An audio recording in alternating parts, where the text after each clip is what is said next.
Ngayon ay pag-usapan po natin ang tungkol sa metformin na gamot. Ang metformin ay isang anti-hyperglycemic na gamot. Ibig sabihin, pinipigilan nito na magkaroon ng sobrang taas na sugar sa ating dugo, lalo na po sa mga pasyenteng nahihirapang kontrolin ang kanilang blood sugar sa pamamagitan ng tamang diet at ehersisyo. Ang mga kalimitang brand names ng metformin ay ang Fortamet, Glucophage, Glucophage XR, Glumetza, Riomet, at marami pang iba. Saan nga ba ginagamit itong metformin? Bukod sa mga taong na-diagnosed na ng type 2 diabetes mellitus, itong metformin po ay inirereseta rin ng mga doktor bilang gamot para ma-prevent ang type 2 diabetes. Ito po yung kondisyon kung saan ang isang pasyente ay tinatawag na nasa pre-diabetic stage pa lamang. Kapag sinabing pre-diabetic, hindi pa ganoon kataas ang kanilang blood sugar level para masabing sila nga ay may type 2 DM na. Usually, ang range ng fasting blood sugar ng mga pre-diabetic ay between 100 to 125 milligrams per DL, o kung yung A1C blood test naman po ang pagbabatayan, sila yung nasa between 5.7% at 6.4% ang resulta. Naiireseta rin po ang metformin para doon sa mga taong na-diagnose ng gestational diabetes o yung mga buntis na tumataas ang kanilang sugar sa dugo. At ito pong metformin ay off-label na ginagamit din para sa mga babaeng may polycystic ovarian syndrome o yung PCOS na tinatawag, para matulungan na ma-regulate yung kanilang buwa ng dalaw, para mas tumaas ang chance na sila ay makapagbuntis at para makontrol din ang tumataas nilang blood sugar. Dagdag pa po dito, may mga scientific studies ang isinagawa at kasalukuyang isinasagawa para mapag-aralan ang kakayanan ng metformin na pababain ang tsansa ng pagkakaroon ng ilang type ng cancer tulad ng breast, colon at prostate cancer doon sa mga taong may type 2 diabetes.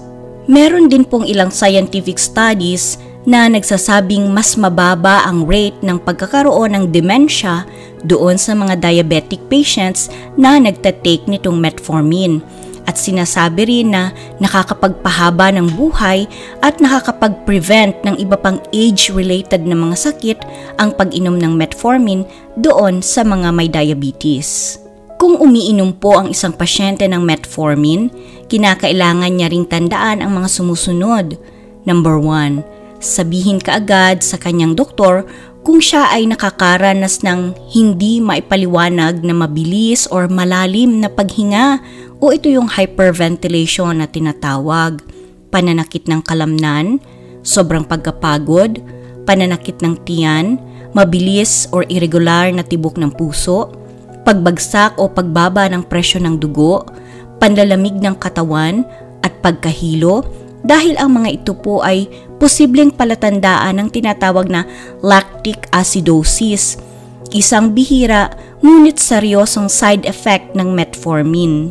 At mas at risk na makaranas nitong lactic acidosis yung mga pasyenteng may problema sa kanilang kidneys or bato, heart failure, umiinom ng alak o anumang alkohol, sa mga taong 65 years old pataas, at doon sa mga taong ginamita ng contrast dye for imaging procedures tulad ng CT scan with contrast.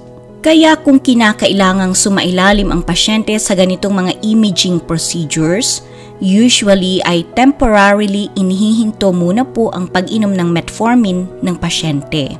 Number 2, sundin ang inirekomendang diet ng inyong doktor at iwasang hindi kumain sa tamang oras. Number 3, ang pagkakaroon ng diabetes ay usually habang buhay na gamutan. Number 4, iwasan ang pag-inom ng alcohol or alak para maiwasan ang mga hindi kanais-nais na side effects ng metformin. Number 5, sabihin sa inyong doktor kung nakakaranas po kayo ng palagiang pananakit ng ulo, pagduduwal, pagsusuka, diarrhea, skin rashes, pagkakaroon ng pasa o pagdurugo sa anumang bahagi ng inyong katawan, at pagbabago sa kulay ng inyong ihi or dumi. Number 6, inumin ang metformin pagkatapos kumain or kasabay ng pagkain para maiwasan ang mga side effects gaya ng pagduduwal, pagsusuka at diarrhea. Or as directed po ng inyong doktor, sundin ang kanyang payo.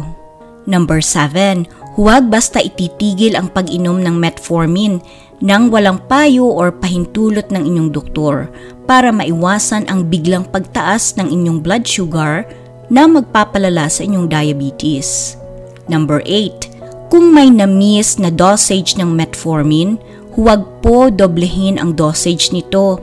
Sa halip, inumin ang sunod na dosage ayon sa tamang schedule ng pag-inom or as directed by your doctor.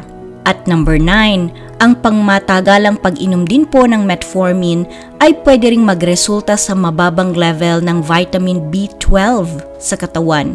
Kaya't kung kayo po ay nakakaranas ng sobrang pagkapagod o kawalan ng lakas, tusok-tusok na pakiramdam sa inyong mga kamay at paa, mood changes tulad ng depression or pagiging irritable, problema sa memorya, maga or mapulang kulay ng dila, sabihin po ito sa inyong doktor para ma-assess kayo kung kayo ay may vitamin B12 deficiency.